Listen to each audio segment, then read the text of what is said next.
With that, Chris Petersen is joining us live, Fox Sports college football analyst. You know, it's funny about this stuff. I was talking about Caleb earlier, and I was a big fan of Caleb, and I went to dinner last night with the Bears president, and I said he was magical for the first year at USC and the first 6 games of the second.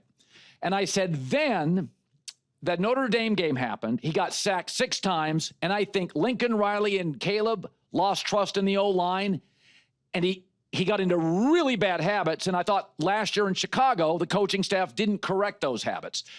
From what you've seen of Caleb, the stuff we like about him, Chris, is pretty obvious. Are there things you've looked at and that if you coached him, you would be like, hey, I got to clean this up with Caleb Williams? I haven't studied him, Colin, as much as you have, but I'll say this. You know, one of the harder guys for me to ever coach in my career has been scrambling quarterbacks that are really athletic and their legs are as much of a weapon as their arm is, because there's such a fine line between when you should take off and when you should hang in there. And it's one of those things like, no, yes. And then you lose trust in your O-line. Well, you know what's going to happen. So, you know, this guy is a phenomenal talent, but I think at the NFL level, one of those superpowers that these guys have to have is their pocket presence. There needs to be an instinct in there. They need to be trained in there. And really, to be one of the elite guys, they have to be elite in the pocket. Yeah. I mean, if you just go back to the Tom Brady, who, you know, can't run at all, couldn't run at all. I mean, that guy was so phenomenal in the pocket. I mean, that was his superpower, in my opinion. So Shedeur's not a runner. You've seen plenty of him. He's right. not. He's more like Kirk. To me, his comp could be Kirk Cousins. Maybe a little more movement. Is there something? Give me what you liked about him and something you saw as an analyst and thought that's concerning.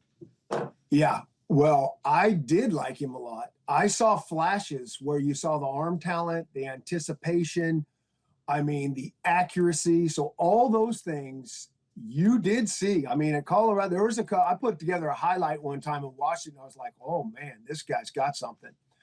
But then going back to our conversation we just had, the weakness that I thought he had was pocket presence. Like Shedeur to me is athletic, but he's not very fast, certainly by NFL standards.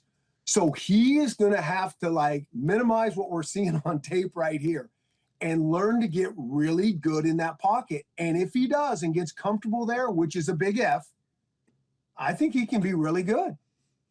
So this next question, I got a lot of pushback apparently on this. Thank God I don't read my phone or email, but I got a lot of pushback. I said, listen, college football has pivoted to the playoff, and the responsibility of Ryan Day is to get to that playoff. And sorry, it's like college basketball. Tom Izzo's job at Michigan State, get to March. I don't care. You can lose to your rival. You'll keep your job. If you get into the Sweet 16 in March, those checks keep getting cashed.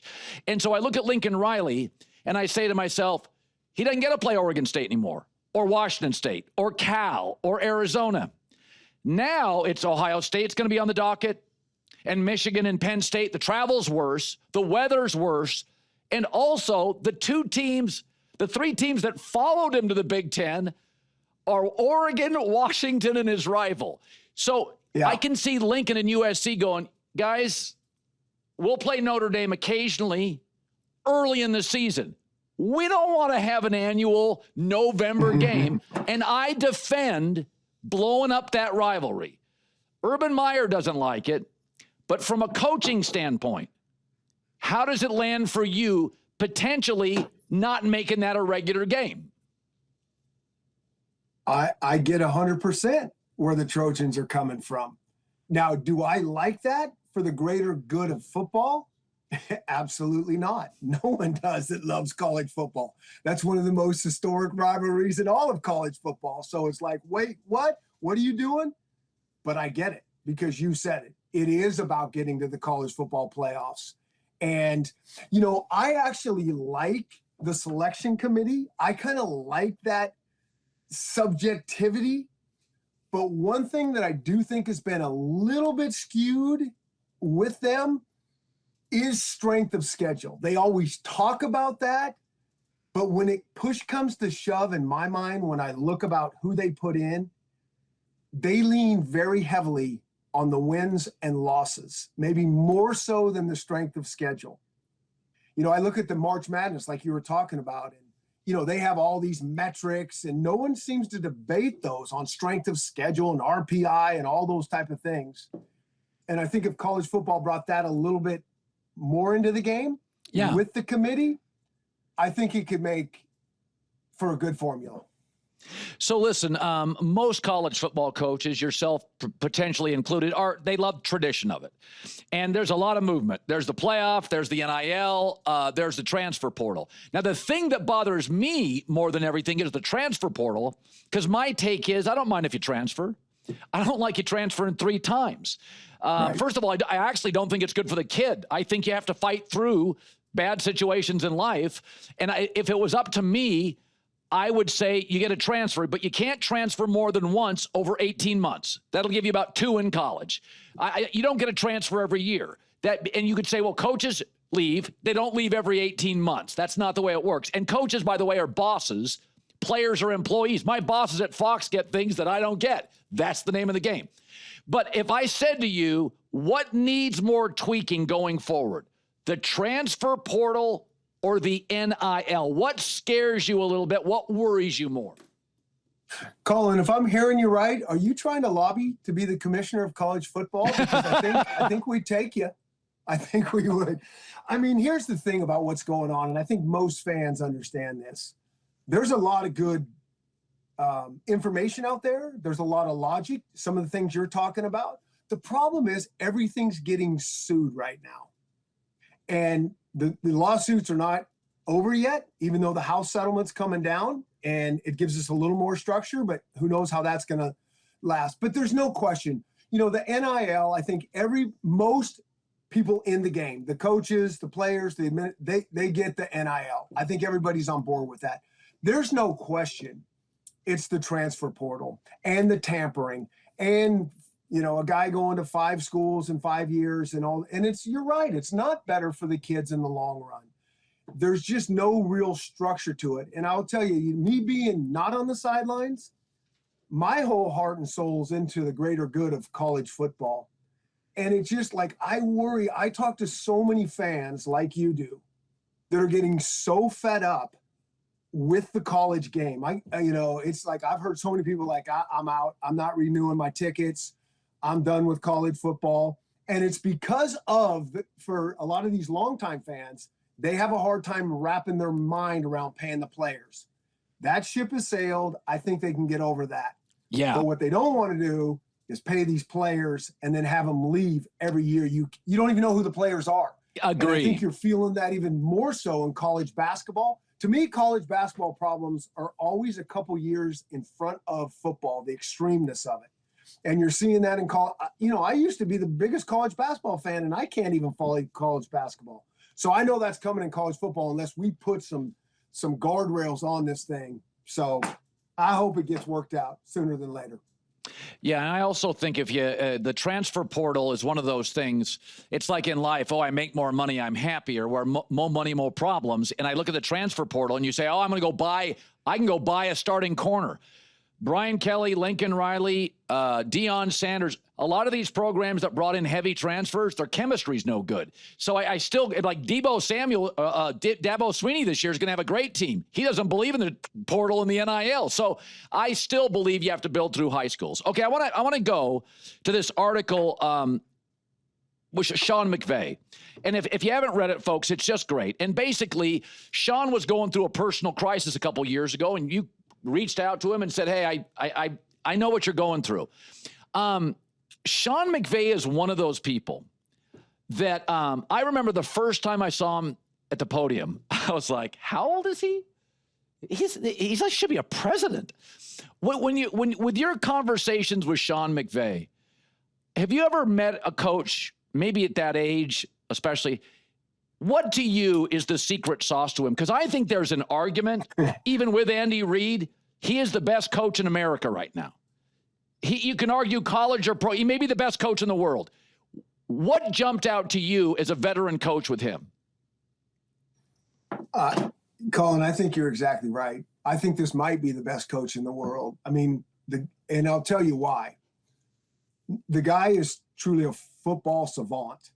I can't tell you the type of mind he has, how he remembers things, plays. You know, we've been talking for a couple years, and things that I said to him, you know, years back that he'll bring up, and I'm thinking, I said that? He doesn't forget anything. So this guy truly knows offense, defense, inside and out. He could be a world-class defensive coordinator. So he truly is the best in terms of X's and O's, as good as anyone that I've certainly encountered. But to me, what makes him so special is, you know, before he's, 38, he won a Super Bowl, been to another one, and has the humility to say, yeah, this isn't working so well. You know, all those things that we've been after our whole life isn't feeling exactly how it should feel. And for him at that point to say, I need to figure some things out and then make the changes, it is phenomenal. Like, this guy's an inspiration to me. And he should, and I can't wait till more coaches get to hear him talk, because first of all, most coaches that are in the hot seat in their current positions aren't going to talk about being miserable and how hard this is. They're not going to go there. Sean will. He's that secure. He has that type of humility. And it's just awesome. And then for him to go and work to change his own game, it's just really like nothing I've ever seen. And so he's an inspiration across, you know, in terms of the total package of, like, because it's that thing, like, you know, when you talk about change and you know, it's that cartoon, you ask, hey, who thinks we need to change? And everybody raises their hand. And then the next question is, okay, who wants to change? Nobody's going to raise their hand. Right. I mean, the hardest thing we have to do in life is probably change ourselves. And this guy is full on embrace that. And so for a guy that's accomplished as much as he has, as smart as he is, to have the humility, the self-awareness to go, I need to change some of these things to help myself and this it's an inspiration. I can't wait for more people to really figure out and listen to Sean talk. Chris Petersen, one of my absolute favorites, 14 years as a head coach, Boise State for 8, Washington for 6, coach of the year, 2-time Bear Bryant Award winner. We love having him at Fox as always, coach, and I appreciate you on I imagine, a drizzly day in Seattle once again, joining our show. I appreciate you, Colin. It's great to talk to you. And how many days do we actually have? You know, college football is kind of a train wreck outside of the Saturdays, but on Saturdays, let's go. Absolutely. It's a little messy, a little chaotic. Chris Petersen, great stuff, Fox Sports. Hey, thanks for watching. If you enjoy that clip, make sure you click subscribe somewhere down here. From game highlights to exclusive interviews and rankings, we've got everything you need as a college football fan right here, College Football on Fox.